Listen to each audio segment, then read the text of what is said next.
We are live. Welcome, guys, back to another edition of the Earle Sports Bet Show. And today we have some interesting news that came out yesterday and an article that came out this morning that we'll talk about regarding Emmanuel Clase and Jose Ramirez and Jose Ortiz.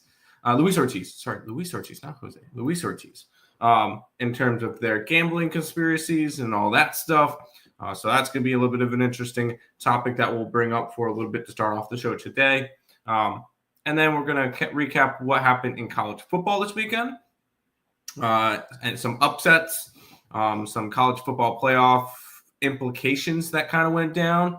We'll talk about one conference in specific that could be in a little bit of trouble. It could possibly be a zero-bid conference. And then we'll talk over some of the NFL yesterday. There was a bunch of upsets in the NFL that were interesting yesterday. We'll talk about all of that. And, of course, I will answer every betting question people have. Obviously, this is still a sports betting show. If anybody has any questions about games today, put them in the chat, and we will talk about them. I'm going to quickly type up any game today.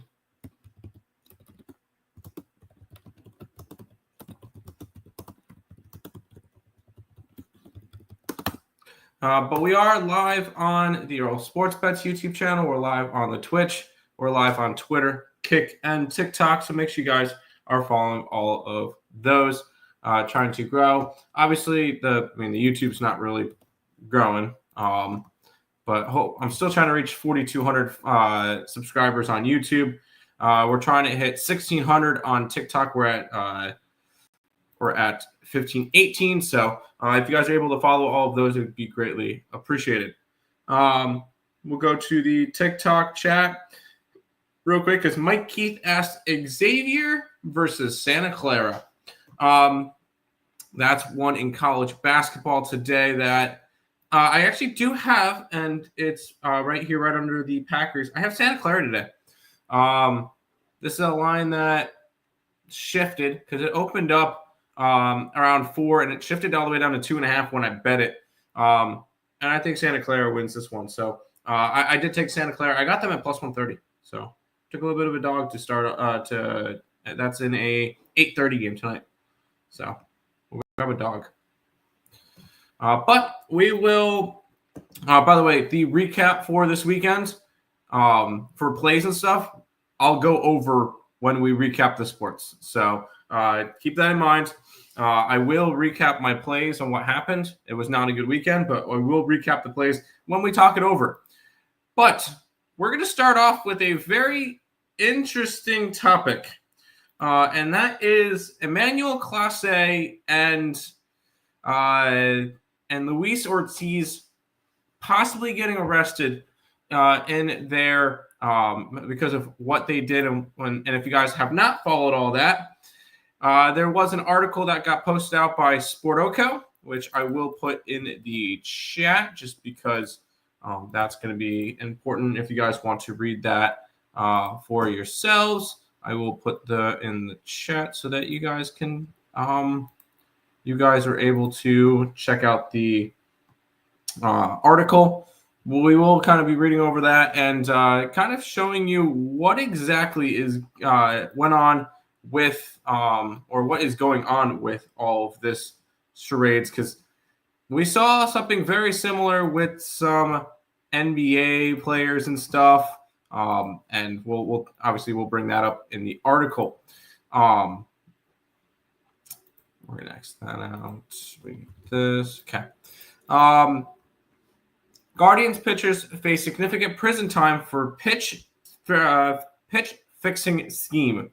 The U.S. Department of Justice announced Sunday that Cleveland Guardians pitchers Emmanuel Clase and Luis Ortiz were charged with conspiracy to commit wire fraud, conspiracy to commit honest services wire fraud, conspiracy to influence sporting contests with bribery, and conspiracy to commit money laundering for alleged rigging bets through their MLB pitching in the MLB. Yikes. According to persecutors, the alleged victims of the fraud are sports betting platforms, the Cleveland Guardians and the MLB. So that's very concerning to see, because we've been seeing this a little bit lately, and there you go. The charges follow similar ones recently brought against the Miami Heat guard Terry Rozier, Portland Trailblazer head coach and Hall of Fame player Chauncey Billups, and former NBA player and assistant coach Damian Jones, who have all been accused of participating in fraud tied to sports betting or poker. The Rozier was sports betting, the other two were poker. According to the indictment unsealed by U.S. Attorney Joseph Nicholas Jr., the conspiracy began all the way back in May of 2023 for Emmanuel Clase. Clase is accused of informing the bettor about the types of pitches he would throw in games, such as a slider on the first pitch or pitches slower than 95 miles an hour. Bettors allegedly relayed that information to others, enabling them to place bets and parlays based on Clase's pitching. Clase then acted accordingly, including when the Guardians played the Minnesota Twins on June 3rd, 2023. In that game, Clase allegedly threw a slider into the dirt well before home plate, and it was an obvious ball.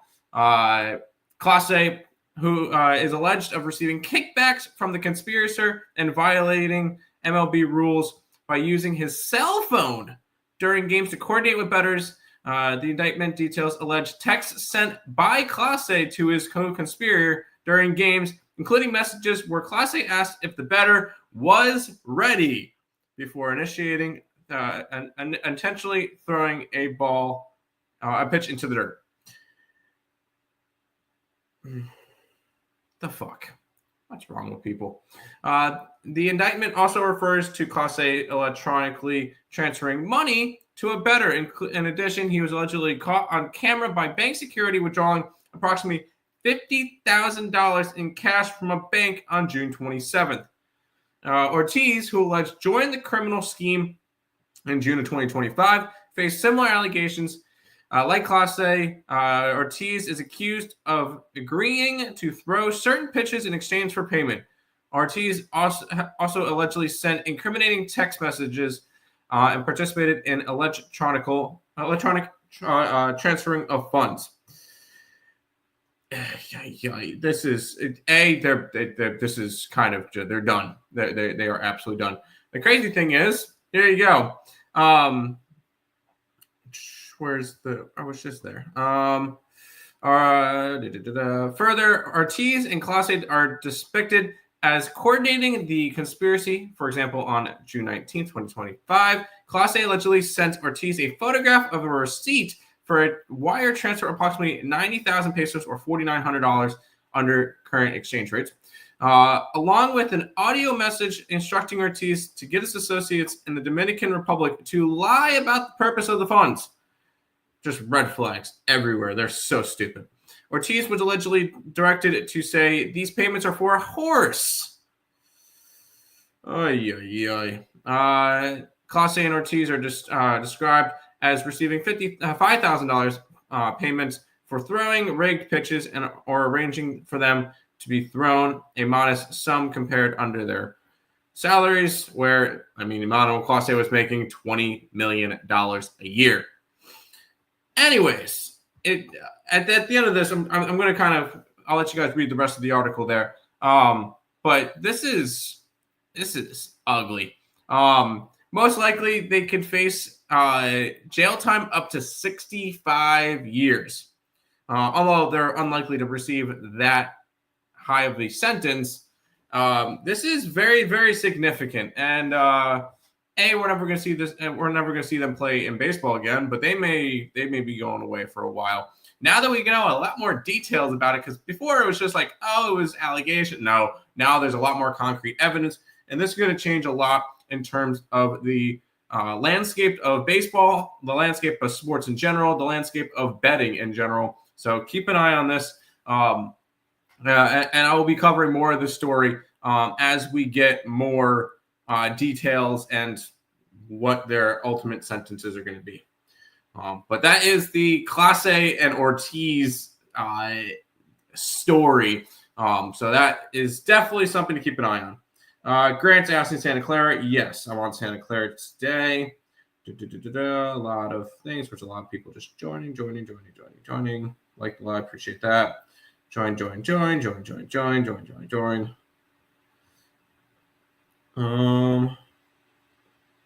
Cool. But yeah, that's the update with Emmanuel Clase and Luis Ortiz. Now, to the next part of the show, we're going to talk about some college football from this weekend, some of the games that went down, and how that's going to influence some of the rankings. We'll start off. There was no top. What's the highest ranked team that lost was BYU, and we'll talk about that game in a minute. Ohio State, Indiana, Texas A&M, Alabama, Georgia, Ole Miss all win. Ohio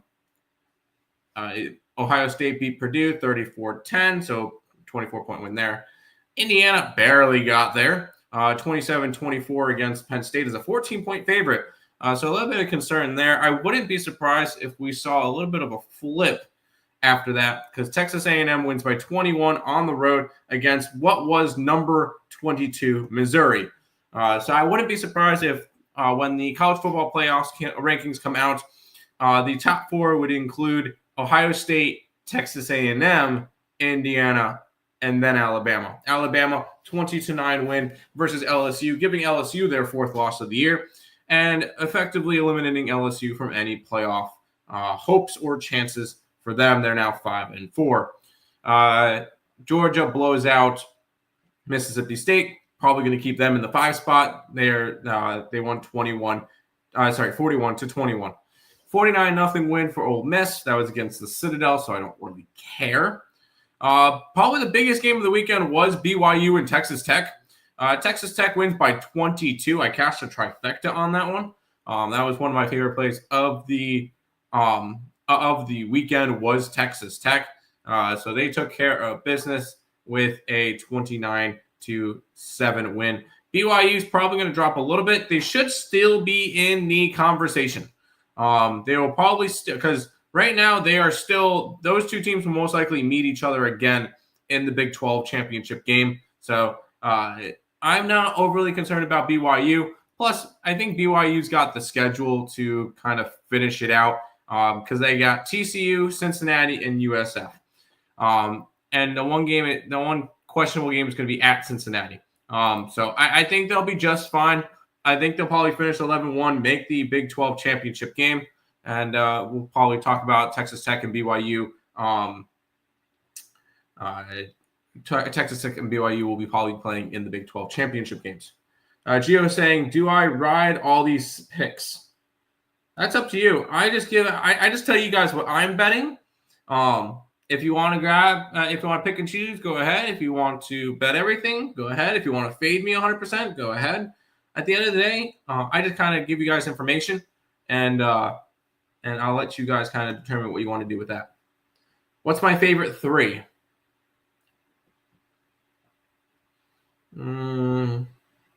It's a good question.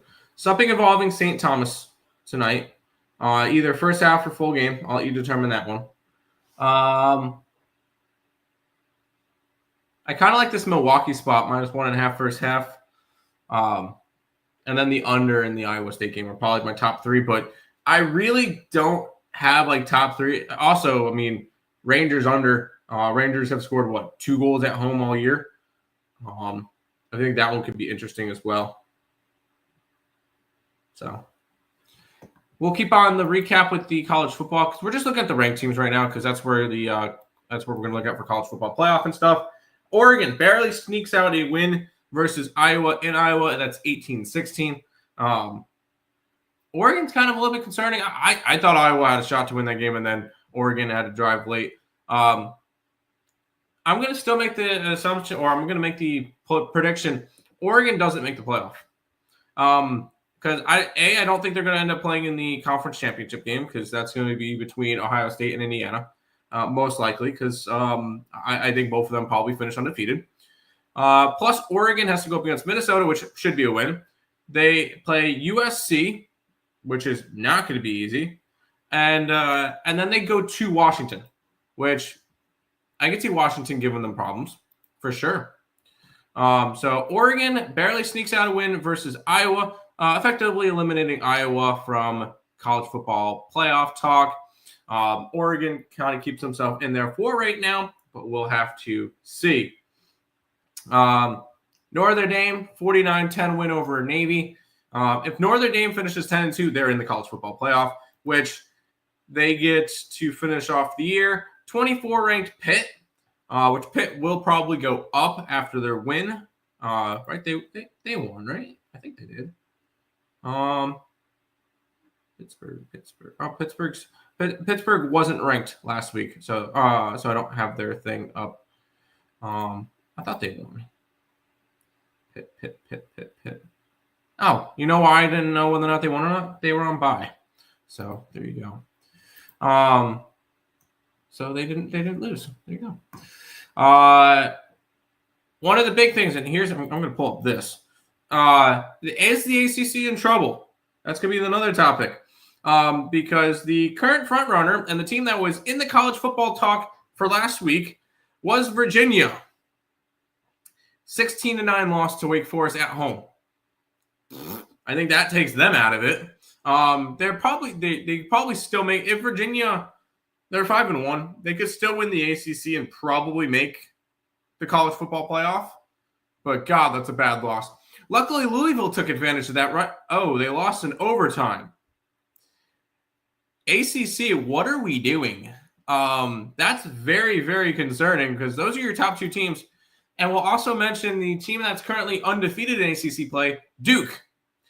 They lost to UConn. That's a little bit concerning. So that if Duke wins the ACC championship game, there's zero chance a 4-loss Duke team is getting into the college football playoff. Just none. I don't see that at all. And with Wake Forest beating Virginia, Cal beating Louisville, I think the ACC could be a zero-bid conference. And we'll talk because it's the top 5 conference champions. And we'll talk about that and who I think is going to end up being the top 5 conference champions. And we'll go about that in just a second. We'll go back to NFL, college football recap. Vanderbilt, winner in overtime versus Auburn. They got through. They're still alive. 8-2.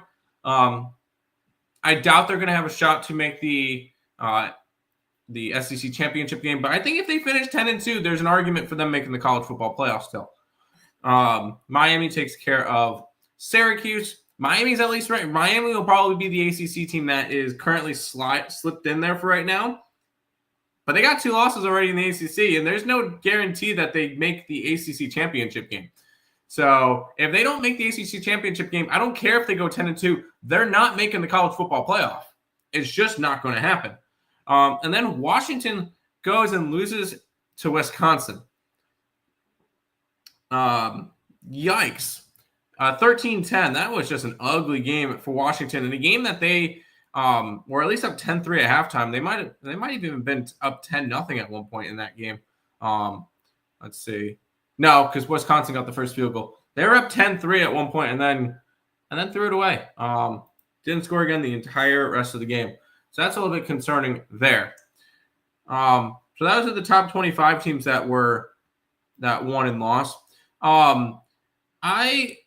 So when we look at the college football playoff, the best teams, the best teams that are currently, Mavericks winning. What a donation, right? Thank you, Ken. Appreciate it. The current top 5 conference champions I see are going to obviously be Ohio State / Indiana, whoever gets in through that. Whoever gets in through the SEC, which right now is either Texas A&M or Alabama. Those would be the 2 teams that currently meet in the championship game.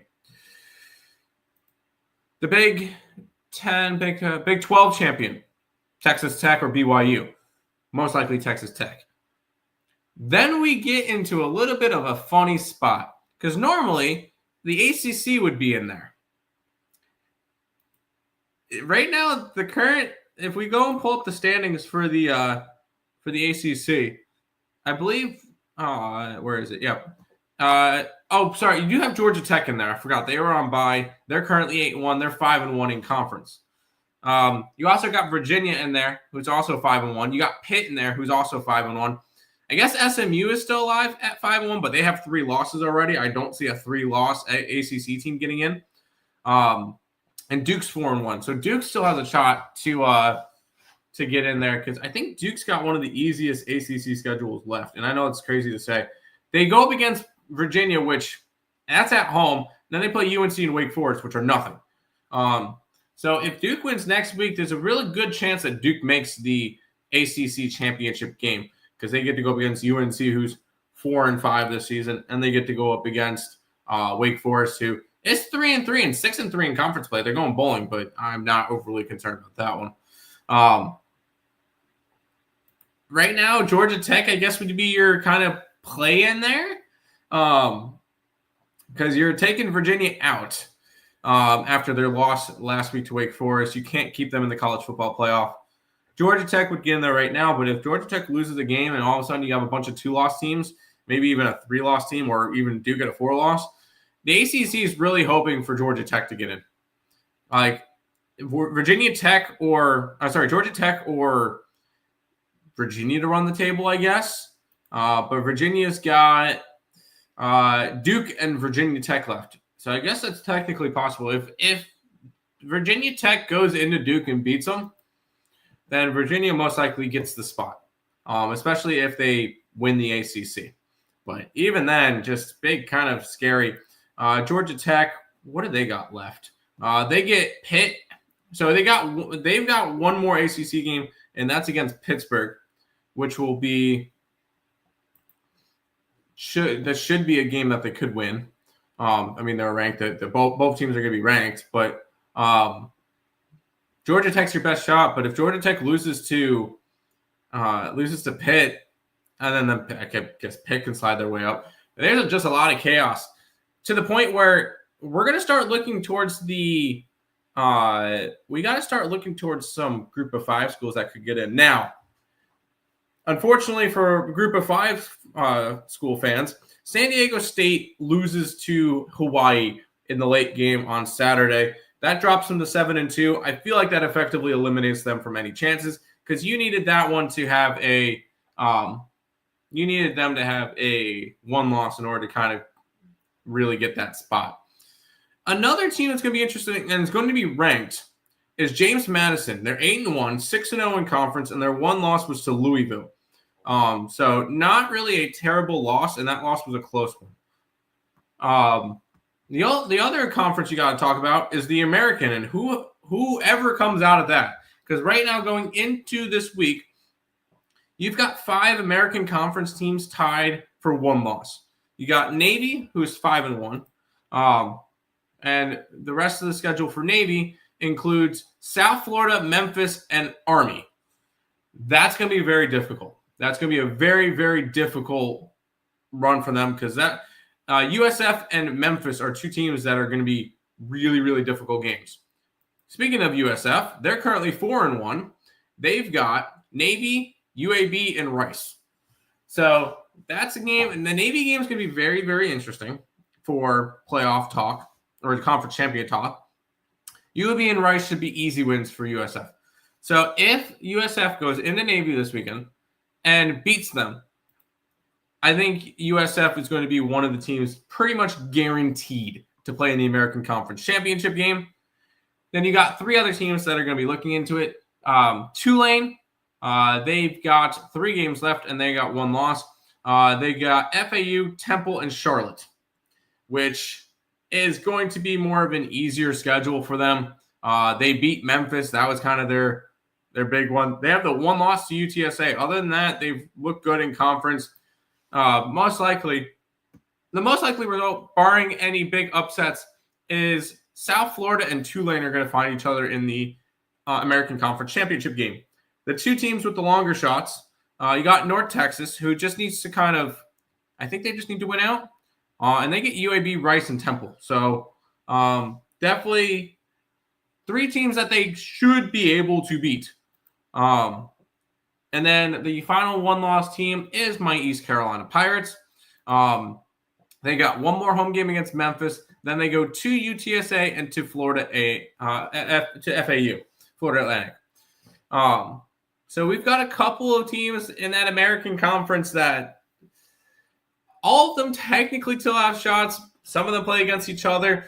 And don't count out Memphis, who can still probably run the table and with a little bit of chaos get in. But I feel like most likely the 2 teams that are going to get in to the American Conference Championship game are South Florida and Tulane. And if they both end with 2 losses, and keep in mind one of South Florida's losses was to Miami, and one of Tulane's losses was to Ole Miss. The other ones were losses in conference. I think that one of them could easily get into the college football playoff as a 2-loss team. Most likely, South Florida has the better shot to get in that way. And then all of a sudden, towards the college football playoff, if you got a 2-loss South Florida team, a 2-loss or a 1-loss James Madison team, and then who knows with the ACC, you can make the argument to put South Florida and James Madison in and leave the ACC out of it altogether.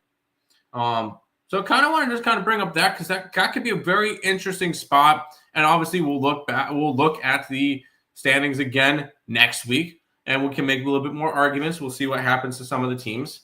But one of the big things is that ACC conference could be in a little bit of trouble when it comes to making the college football playoff. Stan's asking, why the Islanders? I know they just came off of a 5-0 win versus the Rangers. But the way that line movement moved in that Islanders game, because you had the Devils that opened up at like 180 favorites, and they sink all the way down to 155, and that's with most of the money coming in on the Devils. I feel like that's a good dog spot for the Islanders tonight.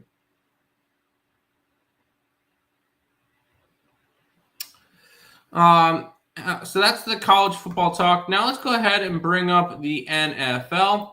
What happened in the NFL this weekend? We still got the Philadelphia Eagles and the Green Bay Packers playing tonight, but we'll see from there real quick. Because I went to the Devils last game, and they're tough to beat at home. They're pretty elite on both sides. I agree, but when a line moves from 180 to 155, it's definitely concerning. Can I be wrong? Yeah, but I'm more of a line reader, so that's kind of my look on it. Yeah. We already talked about the Denver Broncos game. We'll start off. The Colts and the Falcons played in London, or they played in Berlin. I think it was Berlin. And that was a 31-25 win for the Indianapolis Colts, moving them to 8-2 on the year. This is a Colts team that I think we're finally getting into I think they're legit. Obviously, we look at them. They're currently the top team in the AFC. They have tiebreakers over New England and Dallas based on win percentage in conference at the moment. 8-2 start. And then that loss bumped the Falcons all the way down to 3-6. I don't think the Falcons are going to be able to bounce back from anything. Jonathan Taylor, 3 touchdowns in that game. So this is Jonathan Taylor, big game from him. CN's asking, Eagles, Packers game seems like an over. I could see an over in that game. Yeah. And then R Car saying, do you play all these plays? Yes. Yes, I do. I have a lower bet size, but I bet a lot more stuff. Jonathan Taylor should win MVP. I agree. Jonathan Taylor should. Eagles with the W. I'm not sure about that, Oscar. Supness, what's up? Lex, welcome. Eagles +1. I'm on the Packers tonight. But we'll continue kind of the recap with the NFL card. One of the biggest ones, Miami. Miami plus 8.5. They go screw that. And they win by 17. That was honestly a huge shocking result. Because you did not expect that. It took to the Bills to the fourth quarter to score their first points. That game essentially puts the Bills at 6-3. New England's up at 8-2, and that effectively is a 3-game lead in the division now for the New England Patriots, which I did not see coming. So big win for the Dolphins, which bumps them up to 3-7. They're still not doing anything this year, but big win against a division rival. Their first win against the Bills, I believe, since 2023, 2021, something like that. So big win for them. Cleveland Browns and the New York Jets. Jets with the 27-20 victory. Breece Hall had a touchdown in that game. I had Breece Hall over his rushing yards, which was nice to see. And with the combination of a one kickoff return and a punt return, the Jets were able to do enough to get their second win of the year and beat the Cleveland Browns. What does that mean for the standings? Absolutely nothing. If anything, it hurts the Jets' draft stock, which is just great. The Baltimore Ravens with a 27-19 win over the Minnesota Vikings, and that bumps the Ravens up to 4-5. And don't look now, they're only a game back of the Steelers for the first place in the division. Remember when they were 1-5, everybody left the Ravens for dead? Yeah, I did not. The book said even at 1-5, they were like plus 110 to win the division. That told me everything I needed to know. And they do play. When did they play Pittsburgh? That's past results. They play Pittsburgh on December 7th, and then the last week of the year. So they've got a little bit, but they've got Cleveland, they've got the Jets, they've got Cincinnati. The next 3 games, those are games that you should be able to take care of. So Baltimore, big win, and an unfortunate loss for the Vikings, which is going to bump them down to 4-5, and their playoff chances are starting to fall apart. Oscar saying, we'll see you tomorrow, homie, with the Eagles win. Okay. Public is on the Eagles. Line was -3. Open line is shift. Yes. No Spurs versus Chicago. What are you talking about? I got the San Antonio Spurs team total over right here. I think Spurs score tonight. So, yeah. Gibbs, appreciate you following the TikTok. But no, I have the Spurs right here. We'll continue the NFL recap. Big come from behind win for the Chicago Bears as they win 24-20 over the Giants. Giants are now 0-4 in games that they lead by double digits. That one puts the Giants to 2-8. So exactly where we kind of expected them to be. And the Chicago Bears are all of a sudden in that final wild card spot at the moment. They're 6-3, tied with the Detroit Lions. The Lions have the tiebreaker due to head-on-head record. But Bears back in it. An ugly game. What we thought was going to be an ugly game ended up turning into a huge comeback for the Houston Texans. They win 36-29 versus the Jacksonville Jaguars in a game that the Jaguars led 29-10 heading into the fourth quarter. That's very concerning if you're a Jacksonville Jaguars fan. Both teams kind of obsolete to begin with. Actually, Jacksonville is still currently in that final wild card spot with the tiebreaker over the Kansas City Chiefs. Texans now 4-5, so actually they're kind of on the border of they could possibly still be a playoff team. So, but these are just two kind of ugly teams, and a nice big comeback for the Houston Texans to that one. New England keeps their run of terror going as they win 28-23 versus the Tampa Bay Buccaneers. They score a touchdown in every single quarter of that game. They cover the spread. I was on Tampa Bay, kind of rough, and that scores are probably a little bit deceiving. because it was 28-16 towards the end of the game, and then a garbage time touchdown for Tampa Bay made it a little bit closer. New England, they're now 8-2. They're currently third in the AFC. They do not have tiebreaker versus the Colts or the Denver Broncos. Probably one of the bigger upsets of the week. The New Orleans Saints go into Carolina, win outright versus the Panthers, 17-7. Saints moved to 2-8 on the year. They're still not going to be doing anything. This more hurts the Carolina Panthers, who, if they would have won that game, could be sitting at 6-4, just on the outside looking in for that playoff spot. Now they need a lot more to go their way. They are a game and a half behind the Tampa Bay Bucks, so they still could try to get in through the division, but just a really, really bad loss for the Carolina Panthers in that one.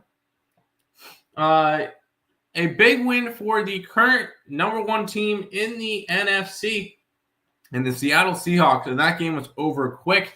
An early touchdown to Jigma, a fumble touchdown. So they were up like 14-0 within 5 minutes. That game was over quickly. That was 44-22 over the Cardinals, who the Cardinals had played a lot of close games. This was not one of them. Cardinals was one of our plays. That was not fun. A blowout win for the Rams, and probably one that's going to build Matthew Stafford's MVP case even more. The Rams win 42-26 versus the San Francisco 49ers. The Rams are now sitting at 7-2. They are currently tied with Seattle for the division. That drops San Francisco down to 6-4, currently on the outside looking in that playoff picture. Another 44-22 game, a blowout win for the Detroit Lions. Lions advance to now 6-3 on the year. And then the Commanders effectively kind of ending their season now, 3-7 for them. Just an ugly game altogether. And that kind of takes away any hopes the Commanders had. And then the final game, Sunday Night Football, was Pittsburgh and the Chargers. Personally, I had Pittsburgh in that game. Did not work out too well. Chargers win 25-10. Pittsburgh is now only 5-4. As we mentioned earlier, they're only a game ahead of the Ravens now for the division, which is very, very interesting there. Chargers advancing back up to 7-3. That puts them in the first wildcard spot, obviously still behind the Denver Broncos and that race. But the Chargers with a big win on Sunday Night Football. Just very interesting for playoff movement and everything. It was also a big week for I'm going to call the biggest week of the best thing that happened for a team this week, Tennessee, because all of a sudden with the Jets winning and the Saints winning and all that, the Tennessee Titans are now first place for the number one pick. Now it'd be Tennessee, New Orleans, Giants, Cleveland, Jets, and then the Raiders. So all of a sudden, there's a bunch of worthless wins for some bad teams that kind of helped Tennessee to that top of the tankathon for this year. So that's very, very interesting. But that is the NFL recap for this week. Tomorrow, show will most likely include, we'll look probably more into that Philly Green Bay game that's going to be happening tonight. We'll take a look at some college basketball stuff probably. And we'll go from there. We're going to try to find some cool stories going on in sports. And we'll have some games to talk about as well. But that is going to do it for this edition of the Earle Sports Bet Show. I will be back again tomorrow with another edition. We'll see you guys then.